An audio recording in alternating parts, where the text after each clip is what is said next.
Welcome to the Quantum Lens podcast. I'm your host, Oksana Hansen. This is a space where science meets soul, a heart-centered, conscientious podcast designed to nurture your spiritual, emotional, and physical well-being. Through the wisdom of quantum biology, holistic healing, and a deep self-discovery, we'll explore what it truly means to live in alignment with nature, with energy, and with yourself. If you're ready to open your heart, expand your mind, you're in the right place.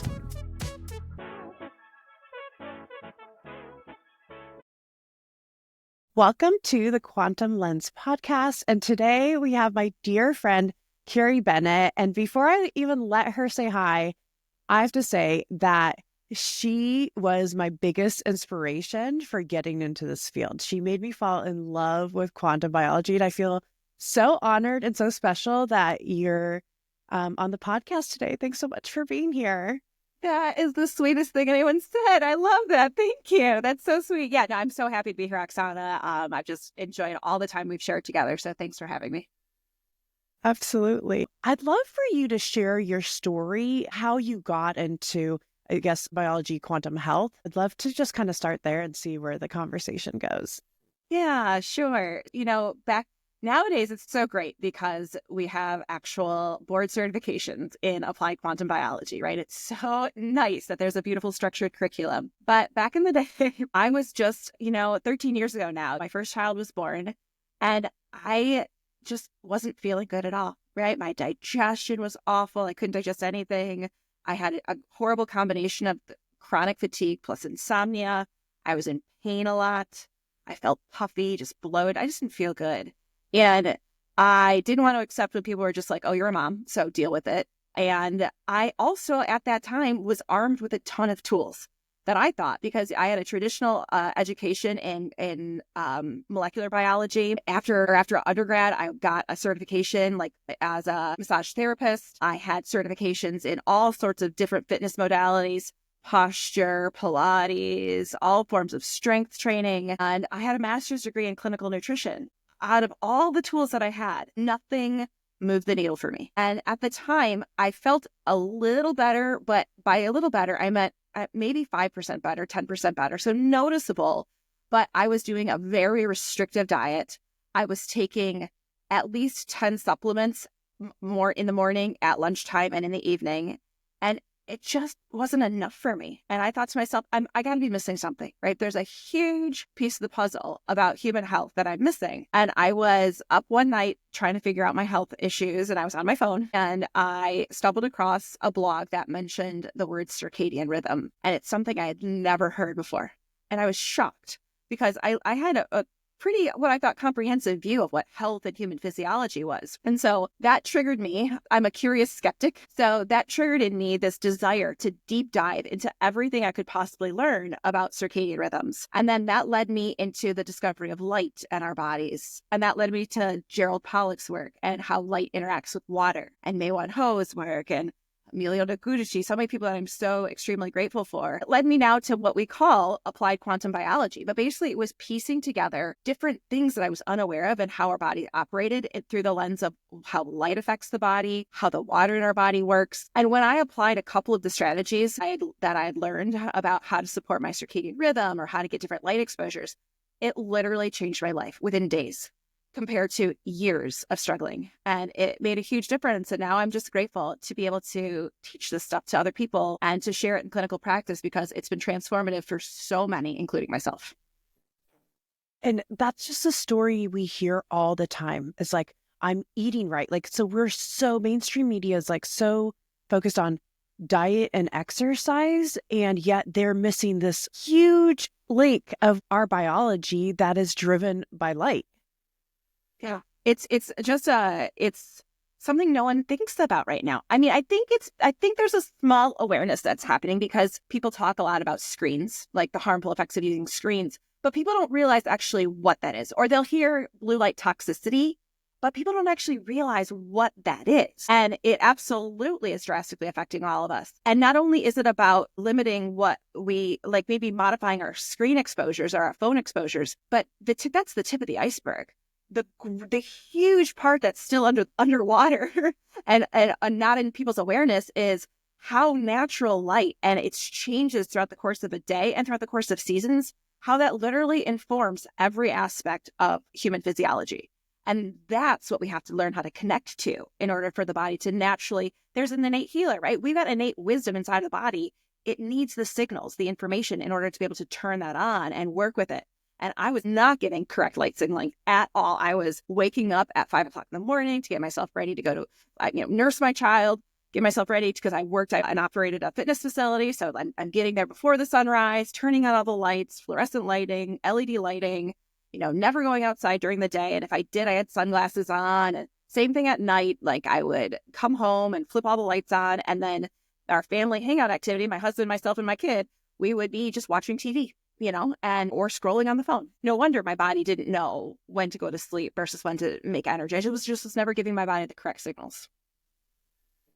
You said that you studied molecular biology. Did they talk about light at all in your course of studies? No. And I loved it at the time because you know me, like you get this, I'm a huge nerd. So I got so excited about learning what I thought were very important molecular mechanisms and pathways. It's like this dox triggers this to this to this to this to this. Not once was light talked about, and not once was water mentioned. And water surrounds every single molecule that I studied. And Sarah Pugh, who's a huge member of this quantum biology community, she has a PhD in molecular mechanisms, and she was never taught any of that stuff. So you can imagine that's just a missing piece. It's ignored. Number one, I think light is just, there's a lack of awareness. Most biochemists understand, or molecular biologists know that there's water in the cell and there's water in that molecular environment, but it's just perceived as being there and not an active participant in any capacity to what's going on in the body. And that could be the furthest thing from the truth. Even though we're literally made of water, like 99 out of 100 molecules are water, and yet we're completely ignoring that conversation. I know that people talk about water from like a hydration of like how much water do we drink, but what I'd love to really dive deep into with you today is that exclusion zone water that's in and around our cells. I would love for you to kind of explain what that is. Absolutely. And I'm so honored to be able to, because water is my favorite topic. It's the coolest thing. It connected so many dots for me when I started to understand how water behaved in the body, that it's been life-changing in so many ways. And so let me talk first about what I was taught back in undergrad and even graduate school. What I was taught was that the cells were full of water. And I think anyone who's had any biology class at all has seen a cell cut in half. And that cell cut in half has different organelles in it. Let's say the nucleus, it's got the mitochondria, right? And then it's full of blue. And that blue is called the cytosol, or they'll just call it intracellular water. And then it was ignored, right? It's there. All I ever had to do was label it inside of a cell diagram of some sort and not learn anything else about it. And what we now know is that cytosolic water, that intracellular water, takes on very different properties than just true liquid water in a glass. So I think that was a faulty assumption too. Yes, the cell is full of water. I think forever people just assumed it was that liquid water. And instead, the water inside of the cell has the consistency of a gel. And when it forms that gel-like consistency, that's what Gerald Pollack has called the fourth phase of water. So it's basically water between its liquid phase and its true solid phase of ice. It's this gelled water. And that gelled water also then gives that water some super unique properties, very anomalous properties that you won't find with water in its liquid phase. Another thing that I think what I was made aware of in my undergraduate or even high school biology was that in order for a cell to be healthy, it had to have a healthy charge in it. Sometimes it was called membrane potential, or sometimes it was called intracellular pH. And it's very well accepted that a healthy cell has the appropriate membrane potential. No questions asked. And again, the assumption was that in all of the textbooks that I had read was that in order for the cell to have this membrane potential or this healthy intracellular pH, we had to invoke things like ion channels. So we got to pump a bunch of potassium in, pump a bunch of sodium out. And when we have the correct balance of these minerals, that's what gives the cell its healthy pH or its healthy membrane potential. And what Jerry Pollack did was he found that actually no one ever considered could the water be a contributing factor to maintaining this healthy intracellular charge? And he found, what his work found was that when water takes on this gel-like structure, it automatically gives the water a negative charge. So how does that compare to liquid water? Well, if you were to do what I call like chemistry math, right? And if I were to take H2O and if I were to add up all the protons and add up all the electrons, water would be neutral. The negative and positive charges would balance each other out and cancel each other out. So water in a liquid state would be neutral. So whereas water in that gel-like state inside the cell is negatively charged. So Jerry found that as that interlocks the H's and O's together to form this gel-like structure, this gel-like consistency, it kicks a proton out. And in kicking a proton out of that gel-like structure, that water itself has a negative charge. And that water alone could be responsible for healthy intracellular pH. It could be responsible for membrane potential. Also been called healthy cellular voltage or cellular charge. And it had been completely ignored up until the point that Jerry found that water has that negative charge. And so that led me to just kind of think like, okay, wait a second. We have cells that are full of this negatively charged water. And that cells, in order to maintain health, need to have this adequate charge associated with them. So that means I need to know as a clinician, what are the things that help to replete the charge versus what are the things that drain the charge? And that's where I kind of just did my little detective work going throughout.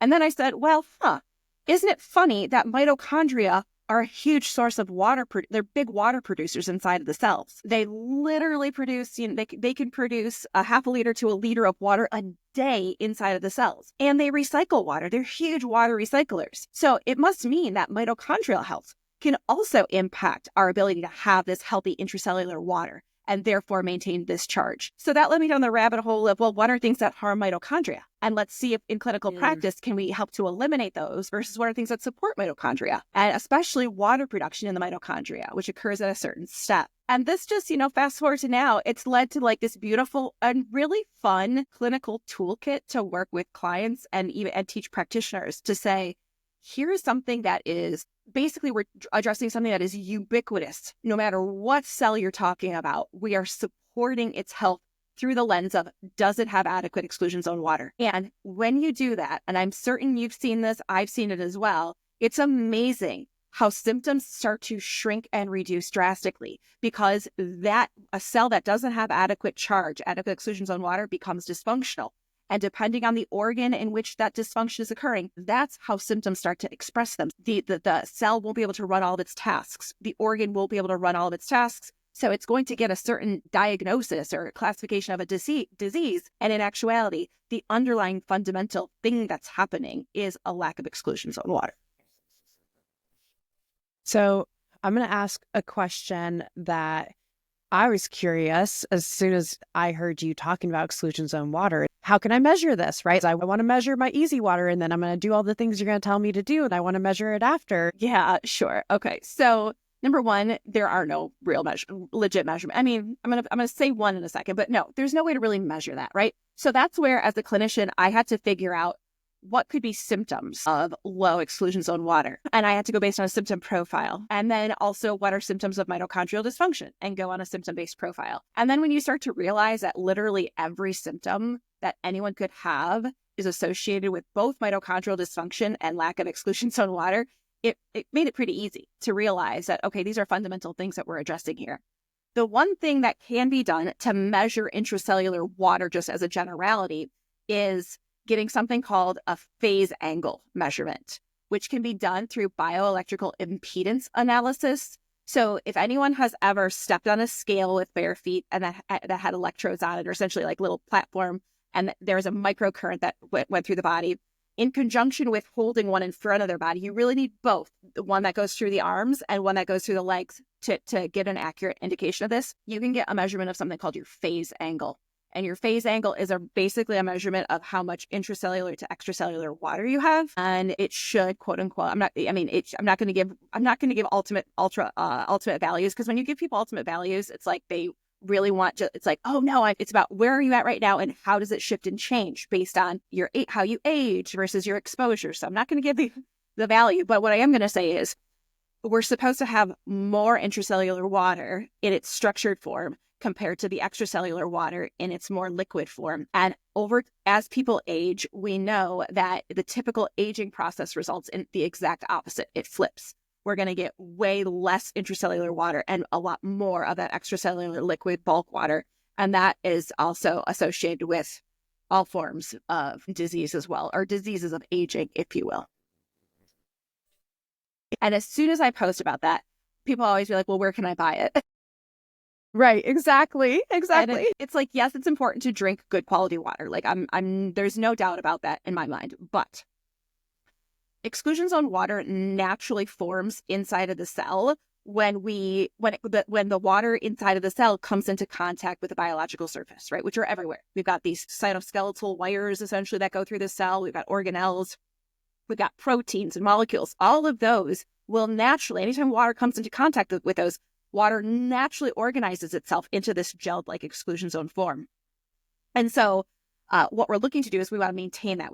I just wanted to differentiate that the water that we drink is different than the water that we have inside of our cells. I think, let me really highlight that. I think it's very important. I would say that the way that I would like for people to refer to the water that we drink is you can drink structured water, which again is a term that I think people are hearing. And that's one way we can refer to it. Whereas the water inside of us is EZ water or exclusion zone water. It is a type of structured water, right? The water, in order for water to be structured, those water molecules have to be arranged in a pattern. And that exclusion zone has a pattern that gives the water a gel-like texture, consistency to it. Whereas water in a glass can also be structured. It's just not easy water per se. It's structured. And that's important too, right? Because water from natural sources is also highly structured.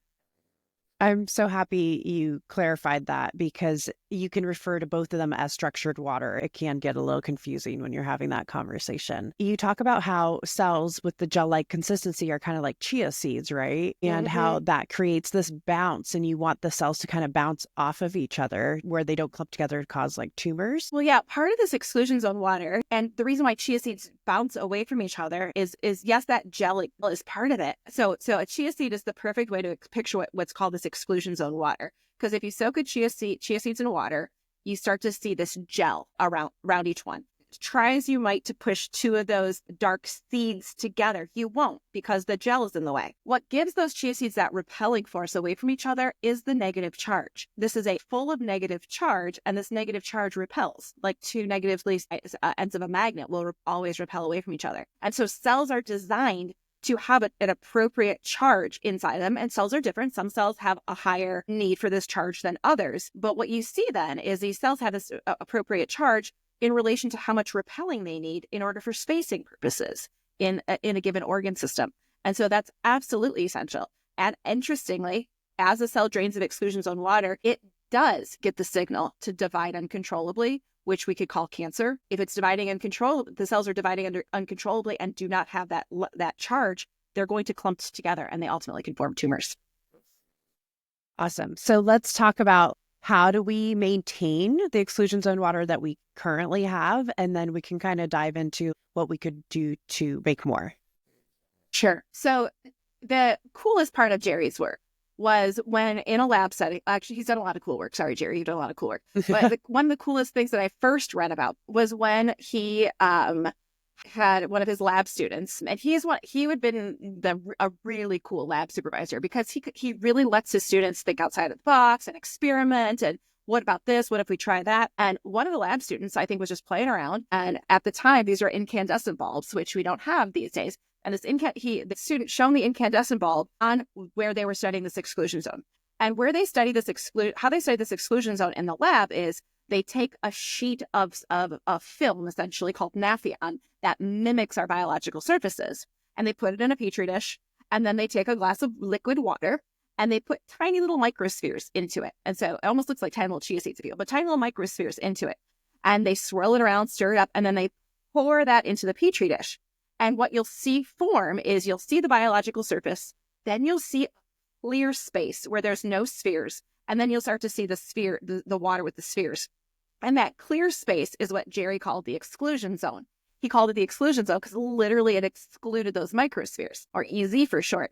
And so we now know that when that EZ forms, yes, it excludes things and it has some pretty cool properties like that negative charge. So this lab student was studying this phenomenon and decided to take this incandescent lamp and shine it on the petri dish. And I believe the story goes that the student went away for a little while to do something and came back and found that where that lamp was shown, the exclusion zone expanded fourfold compared to the rest of the exclusion zones. Was like, the way that Jerry describes it is like, this kid ran to me like, what's happened? Look at this. This is so cool. And they tested it again and they realized, oh my goodness, there must be something about the energy coming from this lamp, this light bulb, that is being absorbed by the exclusion zone and expanding it. And it turns out through their research that they found that the infrared range of light centering around 3,100 nanometers, which is found in incandescent bulbs. Remember, my mom would be like, don't touch that. That light's been on for a long time because it's hot, right? It got hot. That's infrared. And so that infrared range of light was charging the exclusion zone.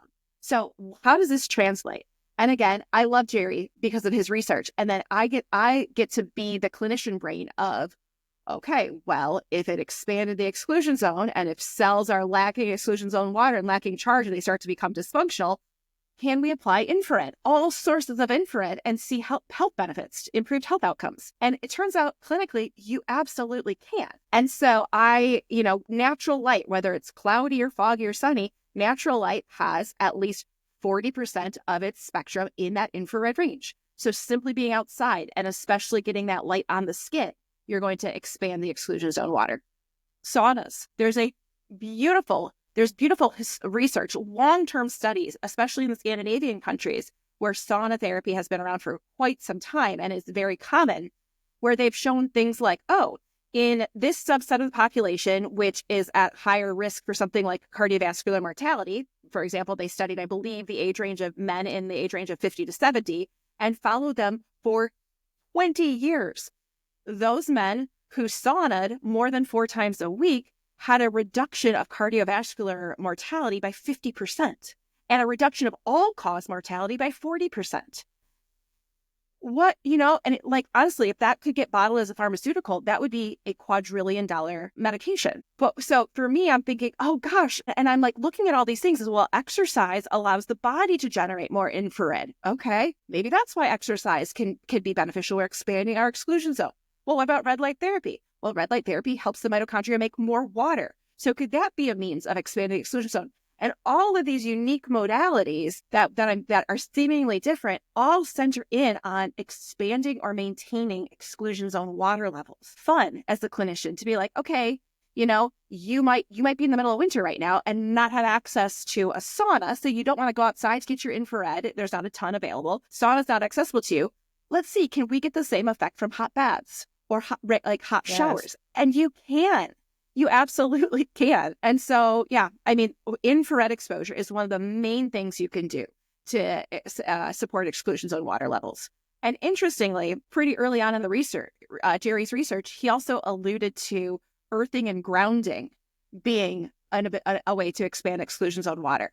And that can be easily seen because red blood cells on live blood analysis, if anyone's ever had seen a live blood analysis, they take a drop of blood and put it on a slide and magnify it. And you'll see cells that are in a dysfunctional state, the red blood cells that are in a dysfunctional state, they'll stack on top of each other and form like stacks of pancakes. And that's called a roux form. And that is associated with cardiovascular health issues, poor oxygen delivery to the cells, poor nutrient delivery to the cells, you name it. And then you'll take that same individual who showed that rouleau, and then you have them go outside and touch the earth with bare skin for 5 or 10 minutes.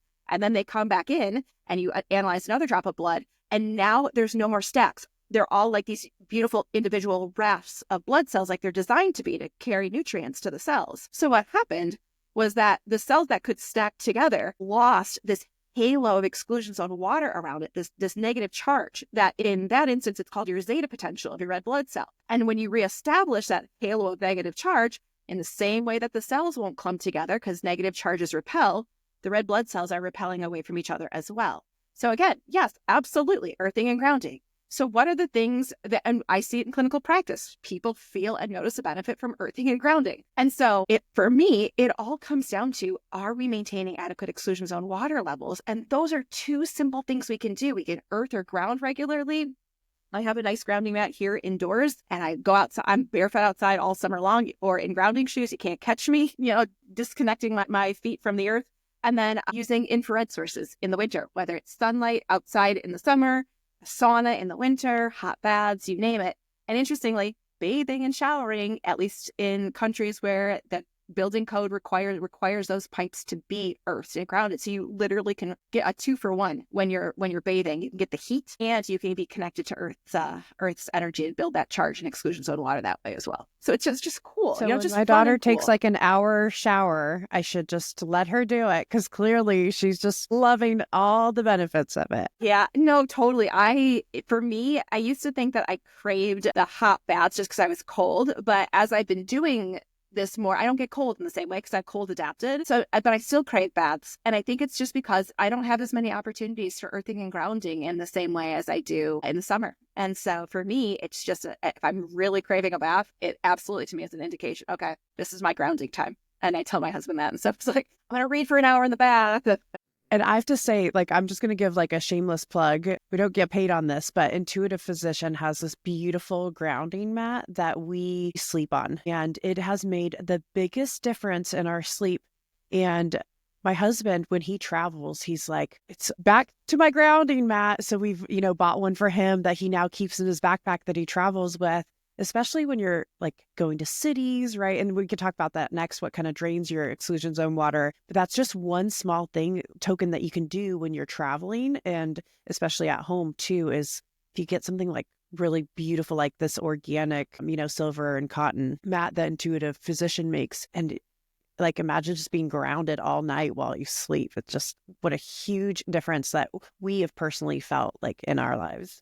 That's cool to hear. Yeah. The other cool thing, and Laura Conover from Intuition Physician, she speaks very beautifully to this. And for anyone who's interested, go to her website. She's got a host of scientific research articles as well that talks about the benefits of grounding. But again, to me, grounding is just another way to build exclusion zone water. So the charge that's coming from the earth, the negative charge that's coming from the earth that we pull in through bare skin, that charge has a slight fluctuation throughout the course of a 24-hour clock. And so I believe it's called the Carnegie curve. And so she showed that researchers show that when you sleep grounded, and these are people who weren't controlling for light signaling, right? Which blew my mind, that they actually sync up their healthy cortisol curve and melatonin just by being grounded. So we are our body's always trying to key in on, tune into key signals in order to know time of day. And so being earthed and grounded is just another way to do that. You talk about the people who are, let me just put myself in a Faraday cage when I go to sleep. So can you talk to why you wouldn't want to do that? I think that kind of relates to this conversation.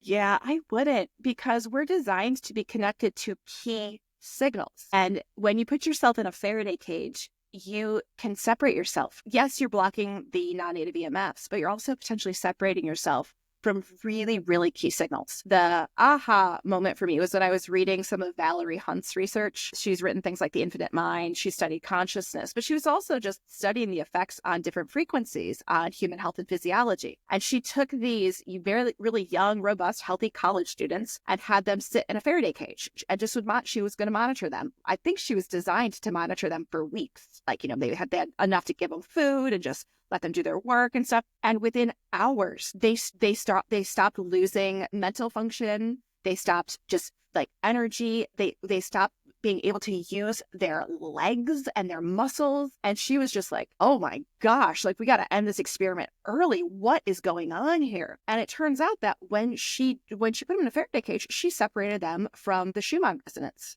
She separated them from Earth's geomagnetic field. Those are key signals that our body's looking into help to create appropriate brainwave patterns, or we actually use a lot of that information that can tie into how our heart beats and our blood pressure adjusts appropriately to affect how blood flows in our body. And that's just the tip of the iceberg. And so we need to have access to those frequencies. So I wouldn't put myself in a Faraday cage. I would do things to mitigate my exposure to non-native EMFs, which we could also say that's one of the things that will drain exclusion zone water and harm mitochondrial water production. And so we need to be aware of it. But my solution is not shield. My solution is turn off wireless radiation, unplug stuff. I don't want my cell phone near my head. I put my cell phone, put on airplane mode. There's ways that we can mitigate our exposure without shielding. And I think it allows us to get the benefit of still tying into those key frequencies that our body is looking to support our brainwave health, our heart health, you name it. And you have this beautiful saying that you say there's 3 things that your body needs to know. Yeah, absolutely. So when the body wakes up in the morning or at any time, really, it wants to know 3 things. It wants to know time of day, where it's located, and is it nourished, right? Those are 3 key things. Imagine what would happen. And people think, well, of course my body knows what time of day it is. Of course my body knows where it's located on the planet. And of course it knows it's nourished. I'll feed it. I'll feed it eventually. It knows, but it doesn't. And so you have to recognize that with the epidemic of circadian dysfunction, which I know you've talked to other people about, if the body doesn't know time of day because we're not getting the correct light exposures, then that's an issue. The way that we geolocate ourselves on the planet is through earthing and grounding. That actually ties into Earth's magnetic field. And the magnetic field is in flux depending on where we are on the planet. And so again, that's how we geolocate. And then nourishment would be, can we then feed ourselves and nourish ourselves with breakfast? And these days, the average person is waking up and flipping on the cell phone, is not going outside, or maybe goes outside with sunglasses on and drives to work, never touching the earth with bare feet. And then oftentimes the first thing to go if we're busy is breakfast. Oh yeah, I'll pack a snack for later. I'll eat lunch. I'll go out for lunch with my work. So there's consistently missing those 3 signals is so detrimental. And I liken it to what would happen if you woke up in a dark place that you had no clue where you were. Your body would resort to, we're in trouble. Panic. And right. Yeah. So let's go into more of like the hunker down and conserve mode. So it's really something that I think is important in terms of telling the body time of day so it knows what organs need to function and where it's located on the planet so it can anticipate the types of things it's going to be experiencing, from the food sources to the seasonal fluctuations and the nourishment, to know, oh yeah, I do have adequate nourishment coming in so I can devote extra energy to healing and repair. Besides like non-native EMFs, so there are natural EMFs that we get from the sun. And what are natural EMFs versus non-natural EMFs? Sure, absolutely. So yes, so EMF stands for electromagnetic frequency. All it is a wave of energy. And the natural ones that everyone I think would be familiar with is that we've got waves of energy coming from the sun that we can visualize if we see a rainbow or a prism or light going through a prism. And we see different colors. And those colors are just different energies of the electromagnetic frequency spectrum coming from the sun. The other electromagnetic frequencies that we could have would be ones that we're producing inside of our bodies. So our heart has a huge magnetic field, right? Its own EMF generator. Our brain is an EMF generator. Every single one of our cells, believe it or not, is an EMF generator. And our body is designed to be exquisitely tuned into natural ones and our own endogenous ones. And with that information, it'll make assessments. Okay, what does Carrie need in this given moment with this type of information she's giving me? EMFs are really information. Unfortunately, these days, we have, I don't even know, it's like 10 with like 30 zeros behind it, right? It's like we're so many more EMFs than we've ever had on our planet before. So with the advent of, let's say, the radar, I don't know when, maybe around World War I, from then on now to the fact that we've got cell phones and cell phone towers, and we have Wi-Fi and Bluetooth technology and smart technology. So we got our smart homes, our smart meters, our smart cars. All of these things are emitting waves that the body does not recognize. So it's just really what I would call chaotic information. And again, when the body doesn't recognize something or doesn't have a true understanding, it resorts to danger. What happens with these waves is it'll deplete our exclusion zone water, these non-native EMFs. It'll cause mitochondrial dysfunction, so the mitochondria aren't making the water. It will create what we would call a cell danger response because of all those downstream ramifications. And so you're in a state then where you have cells that are drained, not being replenished by mitochondria, and have reverted to survival mode. And that is not an ideal state to live in for an extended period of time. But we all are, because we're just not aware of the effect of these non-native EMFs. You introduced me to the concept of like cell confusion too, and I think it was more of like around cancer and stuff like that. Well, what happened? Like the cells are, there's a difference, right? Our cells are designed to interact with each other in coherence. And coherence just is basically, Mae Wan Ho, one of my favorite researchers, she describes coherence beautifully. And it's the fact that our cells are literally communicating wirelessly with every cell in the body. All the cells are communicating wirelessly through their own unique EMF production. And in doing so, in that communication, in doing so, it's like an orchestra. She called it quantum jazz, where it's like every cell is a unique instrument and they're all playing their unique tunes, but on a whole, it creates this beautiful symphony, like this gorgeous sound. And what happens when you add in non-native EMFs, you start to create a ton of dissonant noise in there, chaotic noise, confusion, and you cut off the communication. So instead of all the cells knowing what to do and how to kind of extemporaneously adjust accordingly for the benefit of the whole, cells start to get to the point where it's like, okay, I think I'm on my own, right? And now I'm just going to go into my own survival mode. Whereas because if you don't have the information, you resort to just going to revert back to more of a primal instinct on this one. And that's not ideal, again, to be in long term.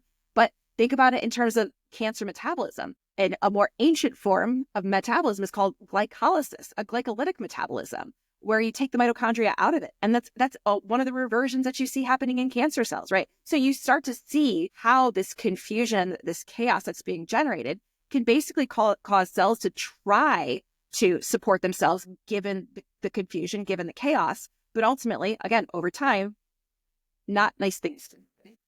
Okay, to wrap it up, what are practical things that somebody could do? Let's first say supports exclusion zone water, infrared exposures. So that is sunlight. And we're talking like anytime you get it. So I give a duration of 5 to 20 minutes, more if it feels good. What happens when you get a lot of infrared exposure? You start to sweat, right? So the body has a built-in mechanism for that. So infrared exposures from sunlight to sauna to hot baths, exercise to your tolerance multiple times throughout the week, again, to build your own infrared. Those go a long way. Minimizing the things that deplete exclusion zone water, which are also a huge overlap with things that harm mitochondria. And so that would be minimize exposure to wireless radiation, especially things that are on or near your body throughout the day.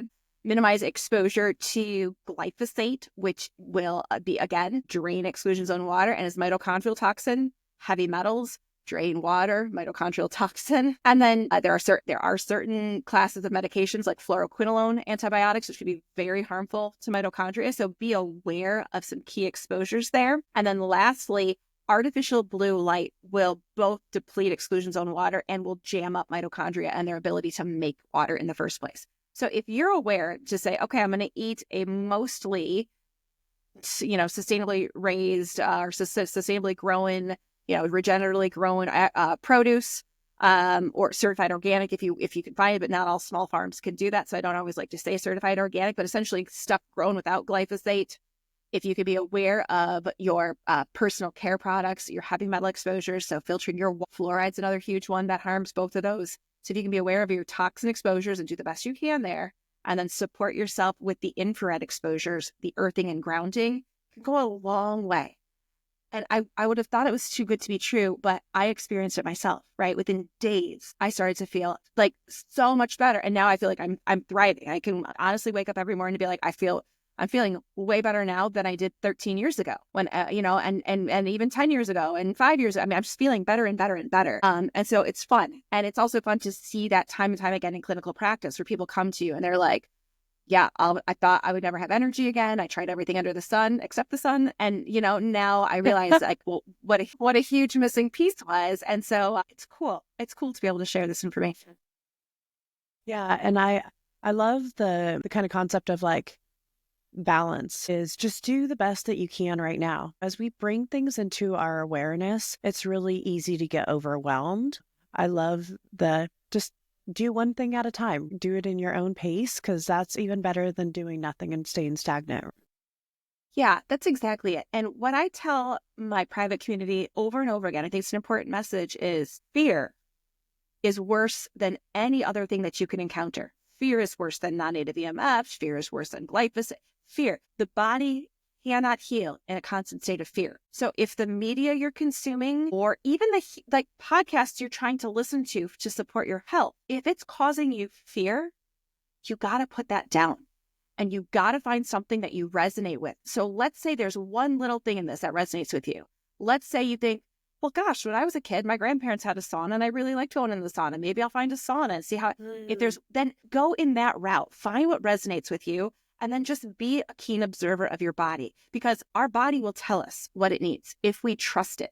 But when we outsource and assume that these experts have the answer for us and we have to keep seeking answers from outside, and then we get into this almost a paralysis state where by analysis, where we're not actually implementing certain things that we resonate with and then observing our body, we're spinning our wheels, right? We're not actually we're not making improvements. So find the things that you resonate with and you align with, and that will shift and change. There were things like, for example, I'm not going to go into this, but things like this Indigo Gabbro that 10 years ago, I would have been like, there's no chance that works. And now I've learned more. I've got more experience, more awarenesses have come into my life. And now it's something that I love 100%. So not everything is going to resonate with you right away. And it might not be the time for it to resonate with you, but find what does, try it out, observe your body, and just go from there. Because being in fear will be the biggest hindrance that you could possibly have. And I also like to say, you know yourself the best. I know my body really, really well. Like I can sense when there's an energy shift. I tell people I knew I had cancer. I looked at that spot on my leg. Okay, I know what this is. And it was because there was an energy shift, something that didn't resonate with me on and inside my body.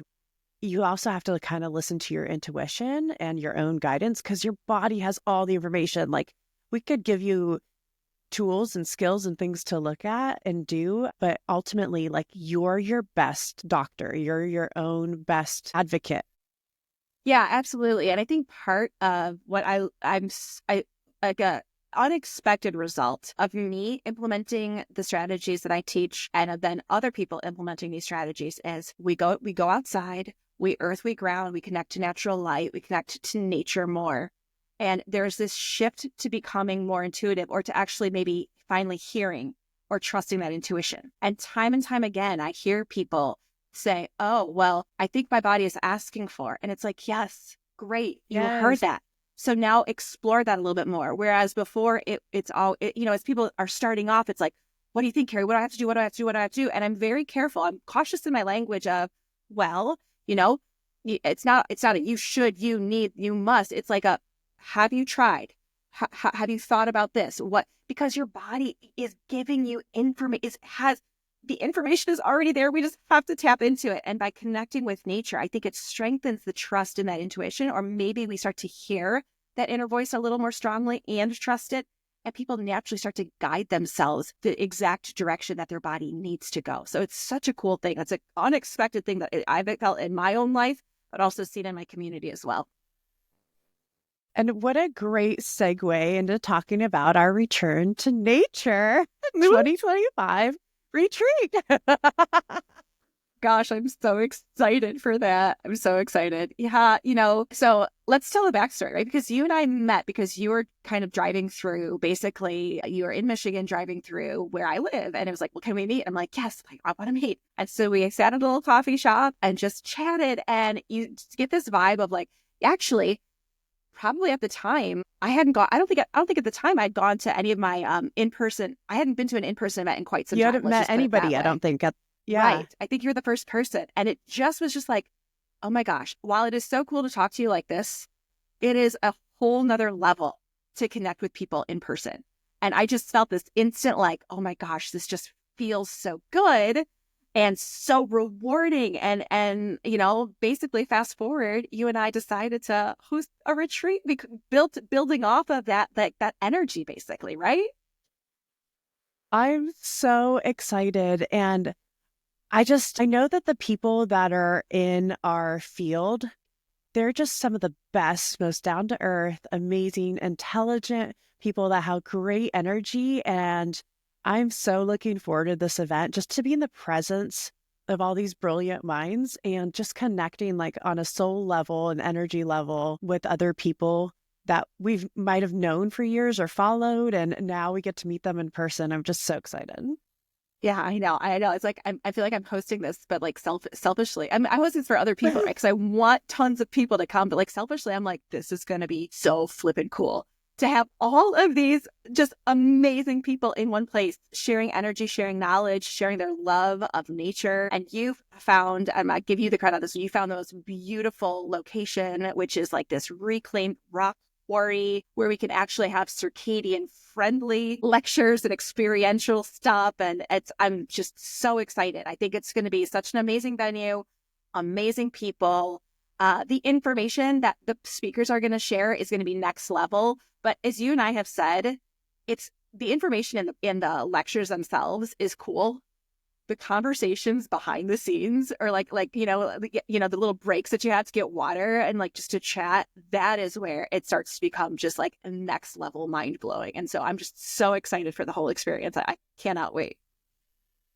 And the cool thing is because you and I travel to speaking engagement at other events, so we've been to conferences, we've been to other retreats, this experience that we're curating is going to be so special because it's not going to be stuffy, or you're not going to be stuck in a, some hotel ballroom. It's this beautiful indoor-outdoor barn with slide-away doors. We're going to have as little like EMF as possible. We'll do a lecture, then we'll go outside and we'll do some kind of experiential cold plunging or breath work or some other activities that we have planned for you guys. It's just going to be this like choose your own adventure. I really feel like you can go to whatever lectures you want to go to. You could go to the specially curated vendor area where we're going to have like all these different kind of, I wouldn't say like biohacking, but like I call it bio-loving tools, like things that can help, on your health journey and things that Carrie and I both use, right? Like, so this is a very, very special invite only group of people that we've invited to this event. I'm just really looking forward to it. And if you guys are interested in more information on www.carriebwellness.com/retreat. Yeah, absolutely. I know I've got a link in my Instagram bio for that. I bet you do too. Yeah. Or just feel free. Yeah. Feel free to reach out because we want you there. If this resonates with you, we want you there. So connect with us in any way, because I think this is just going to be I know that this is just going to be such a really empowering, powerful, amazing experience just to share that space and that energy. So I'm looking forward to it. Thank you, Carrie. Do you want to give everybody a little plug of your practice, your business, and what you're currently working on and how people can find you? Yeah, you can find all my stuff at carriebwellness.com. I've got courses for individuals, courses for practitioners. I've got a private community, and that's really been a fun thing. I've got a practitioner support community along with a private just community for people who are looking to support their own health through this lens. And both of them have been great because that private community is one where you really get to know each person and we support each other. And it's not about a destination. It's about a journey. And it really is helping people navigate that journey of, okay, I know my body is telling me something with this. Have you heard other people's bodies telling them this? What in your experience could be supportive here? And, people really take this empowered ownership of I'm my own N equals 1. I'm my own body. And let me see what my body is asking for and try to support it and then observe and move from there. What's the next move from there? What's the next move from there? So that's just been such a fun thing to have. It's a great group of people, lovely, lovely group of people. And then the practitioner one, which is so fun because I don't know about you, but like, it's so cool to have now practitioners who know this stuff to such a deep extent and they're applying it in clinical practice and we can bounce ideas off of each other. And it's like, hey, my client came in with X, Y, and Z. What do you think? It's just, I don't know. That's like a dream too, to like have a bunch of practitioners and we can just talk about case studies with it. That's been so much fun. And so those are good ways to connect. And then my hub, my social media hub is on Instagram at Carrie B Wellness. So you can learn more fun with all my posts there too. That's amazing. Thank you so much for being on the podcast today. And it's just such a wealth of knowledge. And the way that you describe things is just so easy for anybody to understand. And you're breaking down like super complex subjects in a way that, we can really take and understand and implement in our day-to-day life. So thank you so much. Well, thank you, Oksana. And if this can't be accessible, then we can't apply it, right? So we have to, I'm so grateful to be able to do this and be able to talk and be on podcasts and chat with you and just share this information. So thank you for having me. It's been fun. It's been so much fun. So thank you for having me. And I look forward to chatting with you again sometime. Thanks. And so I always end every podcast with the question, what does love mean to you? This is interesting. So yesterday at church, we read the main scripture was on the golden rule, right? Doing unto others. And I sat with that for a while. And what that means, what love means is it really means oneness to me. We're all one. We're all little sparks of God, sparks of our Creator. We have this appearance of separation, but when you realize that we really are deeply, deeply one and interconnected, it doesn't make that person on the street a stranger. It makes them my sister, or it makes them my brother, or it makes them me, right? So it's like, I believe that love really is this recognition that we are all so deeply connected to the extent that what I do to myself or what I do to someone else affects everyone. And when I can choose to have that awareness, and I can choose my actions accordingly to people, to be compassionate, to choose kindness, to choose respect, that doesn't just affect me or that person. It also then ripples out into the greater interconnectedness of all of us. And so that to me is love. It's understanding that intimate connection we all have through the connection with our divine spark inside of us. And yeah, that might be a bit out there, but I really, truly believe that's what it comes down to. I love that. I love that not only does the kindness you show others show up for you, but the same when you show kindness to yourself, that it affects the people around you as well, because we're all energy beings, right? And so, yeah, we have to do a whole podcast on like when major events take place and how it affects random number generators and stuff like that, because we truly are so deeply connected. And that makes what's the saying? Think globally, act locally. Well, there's something huge about that. And it's not necessarily just about implementing X, Y, and Z. It's literally the globally of how am I showing up for myself in kindness and love? How am I showing up for my family in kindness and love? And that absolutely will ripple out and affect the greater world around me. So weird to recognize that fundamental truth exists, but it truly does exist. Carrie, thank you so much for your time today. I so appreciate it. Thank you for having me, Oksana. It's been a pleasure. Thank you for tuning in to the Quantum Lens podcast. I hope this episode brought you insight, inspiration, and a deeper connection to your journey. If you've loved what you heard, be sure to subscribe, leave a review, and share it with someone who needs to hear this message. Let's keep this conversation going. And until next time, keep aligning, expanding, and embrace the magic of who you are.